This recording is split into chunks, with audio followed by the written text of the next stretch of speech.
छू गया है जहाँ छू गया आसमां। हेलो बच्चों, गुड मॉर्निंग। एक बार फिर से स्वागत है पैसिवलिस, जो मेरा चैनल है accountancy Guru and commerce boss. कैसे हो बच्चों? इन दोनों कैसे चल रहा है? 11 का करीबन सेंट्रल गवर्नमेंट का एग्जाम जो केवीके में पढ़ते हो खत्म हो गया, प्राइवेट का तो पहले ही खत्म हो गया। तो बच्चों अभी 11 जो पढ़ते थे वो अभी 12 में उठ गया। अभी 12 में जो पढ़ते हैं उसका एग्जाम चल रहा है। अभी भी बीएसटी बाकी है जो 28 में आने वाला है। 28 मार्च को बीएसटी का एग्जाम है। तो बच्चों बीएसटी में जो मैंने 100% कॉमन सजेशन दिया एकदम लागू हो जाएंगे। देख लेना, इस बार तो इकोनॉमिक्स में नेशनल इनकम का मैथ भी मैच हो गया। पक्का जितना सजेशन था एकदम मैच हो गया। तो बच्चों चलो पढ़ाई लिखाई में हम लोग ध्यान देते हैं। कितना तक गए? आज अमेजिंग जर्नल के बारे में हम डिस्कस करेंगे। अमेजिंग जर्नल को हम अम्यूज क्यों कहते हैं? ये मजेदार है। अमेजिंग जर्नल का पहला बेसिक रूल्स जो है सॉरी, जर्नल का बेसिक पहला रूल्स जो है डेबिट और क्रेडिट। पहले तो मैंने बता दिया था डेबिट सब कहां से आया, from where it is derived, and credit the terms where it is derived. It is derived from the debitum and debitum derived from the debia, and credit is derived from creditum and it is derived from creditum. तो चलो बच्चों इसके बारे में तो हमने जान लिया। मेन मुद्दा बात जो है, जो ट्रिकी फॉर्म्स है जर्नल का, 90% ट्रांजैक्शन इजीली तुम समझ जाओगे। ट्रांजैक्शन क्या है? कुछ घटना घटने वाला है बिजनेस में। Either you have to purchase और एक्सपेंस और you have to earn, that is revenue earning. तो बस जो बिजनेस के हिसाब से in the view of books of business, in the books of business, business क्या पाएगी दैट इज डेबिट, एंड क्या देगी दैट इज क्रेडिट। ये बहुत अहम हिस्सा है, इसको समझना जरूरी है। बिजनेस जब से स्टार्ट होगा, जर्नल का फॉर्मेट जो होता है ये हमने देखी है। जर्नल का फॉर्मेट ऐसे होता है, मानो कि ये कॉपी है और इसमें ये है क्रेडिट, ये है डेबिट, ये है लेजर पोर्टफोलियो जहां पे बाद में पोस्टिंग होगा, और ये है डेट। डेट एक अहम हिस्सा है जर्नल का। डेट वाइज रिकॉर्डिंग करना, जर्नल का मतलब है recording the transaction in which books, न journal. That's why journal is called books of prime entry और बुक्स ऑफ ओरिजिनल एंट्री। याद रखना बच्चों, ये भी क्वेश्चन आ सकता है कि जर्नल का और एक नाम क्या है, क्योंकि इन दिनों क्वेश्चन थोड़ा ट्रिकी हो जा रहा है। जो तुम पढ़े हो रट्टा मत मानो, रट्टा मारने से कर पाओगे नहीं। क्वेश्चन को उलट पुलट कर दे रहा है। क्वेश्चन खुद बनाओ, आंसर खुद रेडी करो। ये है ट्रिकी फॉर्म्स। आज के दिन में जो कंसेप्चुअल पढ़ाई लिखाई, ये है ट्रिकी फॉर्म्स। इसको थोड़ा सा सीखो, रट्टा मार के नहीं कर पाओगे बच्चों। मेरे बात ध्यान से सुनो, रट्टा अगर मारोगे तो एक टाइम तक तुम जा पाओगे, लेकिन सीए या सीए में क्रैक करना नामुमकिन होगा। और आहिस्ता आहिस्ता क्या होगा, तुम पीछे जाते जाओगे, बैक बेंचर होते जाओगे, और एक समय तुम खुद सोचने लगोगे कि शायद ये मेरे से नहीं होगा। लेकिन ये बहुत आसान है। जो सिखा रहा हूं समझ में आ रहा है तो मुझे रिस्पॉन्स करो, कमेंट्स करो। मुझसे सीखना चाहते हो तो मुझको कमेंट्स करो, मैं तुमको वीडियो बना के दूंगा। तो बच्चों चलो चैनल में हम जिसको इन द बुक्स ऑफ, ये बात तो लिखना पड़ेगा, इन द बुक्स ऑफ, जिसका किताब में होगा। मानो कि एबीसी लिमिटेड, ये है इन द बुक्स ऑफ। यहां पे जर्नल पूरा लिखो, ये जर्नल, यहां पे डेट क्लियर करके लिखो, पार्टिकुलर जो ट्रांजैक्शन होगा वो दिखाएंगे। यहां पे लेजर पोर्टफोलियो, यहां पे डेबिट, यहाँ पे क्रेडिट, रुपीस, तुम जो रुपीस को साइन देना चाहते हो वो दे सकते हो। लेकिन एक चीज ध्यान से देखो, यहां से यहां तक जो गैप और यहां से यहां तक जो गैप, ये गैप इक्विलिब्रियम होना चाहिए, देखने में अच्छा लगना चाहिए ड्राइंग के वहां पे। यहां से भी इतना तक गैप, यहां से भी इतना तक गैप, ये भी ड्राइंग की तरह, क्योंकि कॉमर्स जैसे साइंस है वो, लेकिन वो आर्ट्स भी है। आर्ट्स क्या है? ये फॉर्मेशन, ये format, that is artistic, that is art. And science क्यों है? हर एक ट्रांजैक्शन को एनालिसिस करते हैं, हर एक ट्रांजैक्शन को समझते हैं, ये इसलिए साइंस है जिसमें मैथमेटिकल अप्रोच जरूर होता है, क्योंकि without mathematical approach never be the commerce will rise up. And इसका जो फादर है वो है लुकास पैसियोली, जो खुद एक मैथमेटिशियन था, इताली का रहने वाले, खुद एक मैथमेटिशियन था। सबसे बड़ी बात है वो आर्किमिडीज का टीचर भी था, लुकास पैसियोली, इसके नाम पे डेडिकेट किया मेरा पैसियोली इंस्टीट्यूट।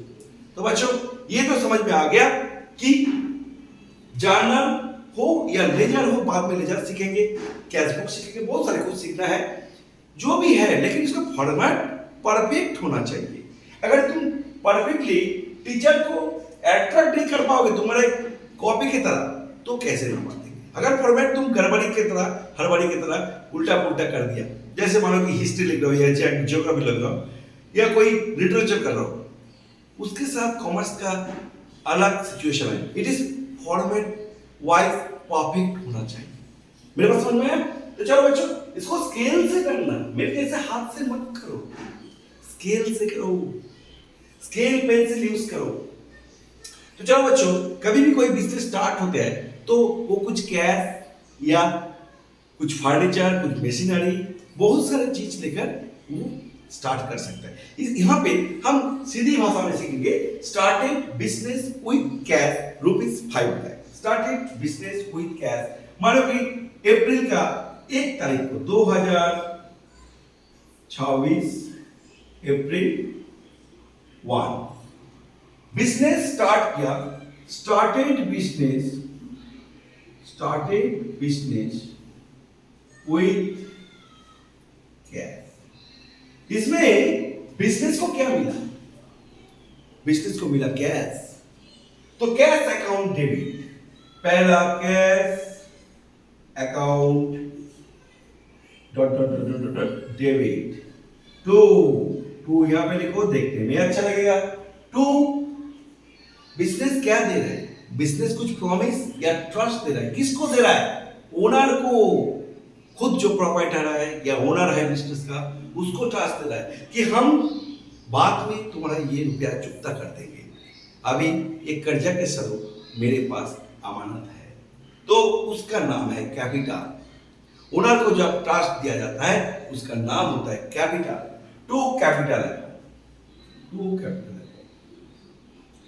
और इस ट्रांजैक्शन को कैसे समझेंगे? यहां पे देख लेंगे, स्टार्टेड बिजनेस विद कैश, इसका मतलब ये नरेशन हो गया छोटा करके, और कैश 5 लाख जो है यहां पे लिखो, 5 लाख डेबिट आया और क्रेडिट भी तुम ट्रस्ट दिया। ये हो गया पहला ट्रांजैक्शन। अभी तुम तो कैश इन्वेस्ट बिजनेस में देख रहे हो गए, इसके बाद तुम क्या करोगे? जो गुड्स को तुम सेल करोगे वो गुड्स को तो परचेस भी करना पड़ेगा ना, करना पड़ेगा कि नहीं?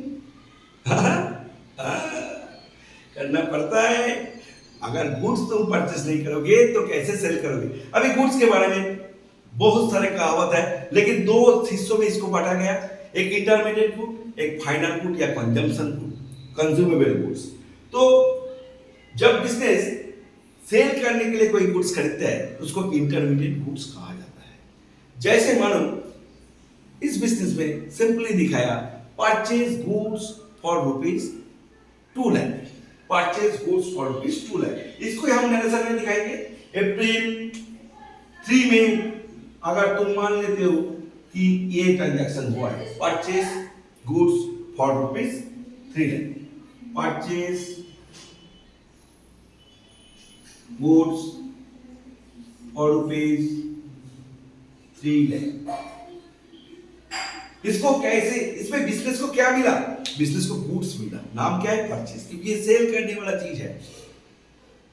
अगर तुम परचेज गुड्स की जगह पे परचेज मशीनरी करते तो उसको परचेज नाम से हम नहीं बुला सकते, क्योंकि मशीनरी तुम्हारे बिजनेस में बहुत दिन तक, बहुत बरस तक चलेगा, वो तुमको अर्निंग दिखाएगा, इसलिए वो हो गया एसेट और ये हो गया रेवेन्यू टैक्स एक्सपेंस। परचेज तो बिजनेस को गुड्स मिला, मतलब purchase account debit, purchase account debit to business से क्या चले गए? कैश चले गए, कैश दे दिया तो to cash, to cash 3 lakhs। अब ये बिजनेस को और गुड्स का जरूरत है, इसीलिए वो राम बोल के एक गुड्स सप्लायर को फोन किया कि हमको माल गुड्स दे दो, हम कुछ दिन के अंदर तुमको रुपया चुकता कर देंगे। तो परचेज गुड्स फ्रॉम राम, मतलब ये क्रेडिट में, इसमें कैश अभी देना नहीं पड़ेगा लेकिन बाद में देना पड़ेगा। मतलब अभी गुड्स मिल रहा है जो परचेज का फॉर्म में है, और गुड्स के मतलब क्या दे रहा है बिजनेस? ट्रस्ट दे रहा है। किसको दे रहा है? किसको? राम को। तो राम तब क्रेडिट हो जाएंगे।